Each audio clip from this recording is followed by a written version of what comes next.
चलिए बॉस, एक क्वेश्चन की बेस्ट अप्रोच आपको और देने की कोशिश करेंगे।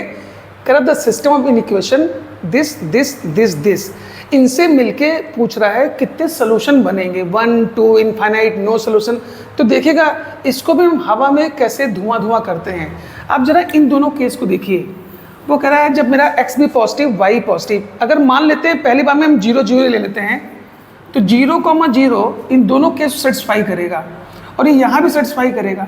लेकिन यही 0 0 अगर यहाँ हो गया 0 तो -1 0 से बड़ा नहीं होगा, यानी ये वाला केस मेरा फेल हुआ। अब आप चलते हैं, मान लीजिए इन दो नंबर को सेम ले लें, अगर x को भी 2 ले लें और y को भी 2 ले लें तो दोनों बड़े हैं। तो अगर मैंने 2,2 ले लिया तो दोनों ही बड़े हैं, तो यहाँ भी 2 के बराबर तो है, ये भी सही है।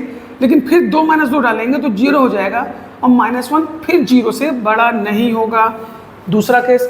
एक तीसरा केस लेते हैं, नंबर चेंज कर लेते हैं। मान लीजिए मैंने x को 3 ले लिया और y को 2 ले लिया, तो 3 और 2, और जैसे 3 यहाँ रखा तो 3 2 से बड़ा है, यानी यहाँ भी सेट हो रहा था। जैसे यहाँ पे गए 3 - 2 हो जाएगा 1, -1 1 से बड़ा नहीं होगा, यानी ये केस भी फेल हो गया। एक और पॉसिबिलिटी कर लीजिए, मान लीजिए x को हम 2 ले लेते हैं और y को 3 ले लेते हैं, तो ये दोनों सेट है, लेकिन 2 कभी 3 से बड़ा नहीं होगा, तो यही फेल कर गया।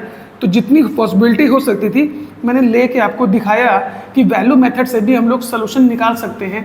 तो इस हिसाब से ऐसी कोई वैल्यू नहीं है जो एक साथ चारों को सेटिस्फाई करे, तो इसका मतलब इसका सोल्यूशन हुआ नो सोल्यूशन। कैसी लगी मेरी आपको ये ट्रिक?